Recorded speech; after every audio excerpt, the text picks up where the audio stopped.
Hello viewer, এখন মার্কেটের যা পজিশন সেই অনুযায়ী রিসেন্ট ভিউ দিতে এলাম আপনাদের কাছে। তো এখন কত দূর পর্যন্ত কি যেতে পারে মার্কেটের টার্গেট সেটা দেখে নিচ্ছি। তো আমরা দেখুন 1 আওয়ার ক্যান্ডেল খুলেছি। তো 1 আওয়ার ক্যান্ডেলে আমরা দেখতে পাচ্ছি পরপর 3টে ক্যান্ডেল।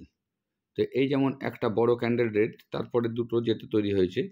বড় রেড ক্যান্ডেলটা উপর থেকে নিচে সেলিং এসছে, বেশ। তারপরের ক্যান্ডেলটা গ্রিন হয়েছে ঠিকই, কিন্তু এটা ইনভার্টেড হামার, তার মানে এটাও সেলিং ক্যান্ডেল। তারপরেরটাও আমার কিন্তু রেড এবং উইথ ইনভার্টেড হামার, তার মানে এটাও একটা কি না আপনার ইনভার্টেড হামার, মানে হচ্ছে সেলিং ক্যান্ডেল। তার মানে পরিষ্কার বোঝা যাচ্ছে যে পরপর 3খানা সেলিং ইন্ডিকেট দিচ্ছে, অর্থাৎ মার্কেট একটা বড় ফল হতে পারে সম্ভাবনা। তো এই মুহূর্তে আমার আজকের টার্গেট হচ্ছে 24,720। এবার বাই সেল রেকমেন্ডেড করলাম না, যারা কাজ করবেন সেবি রেজিস্টার অ্যানালাইজারের সঙ্গে কথা বলে কাজ করে নেবেন। Thank you.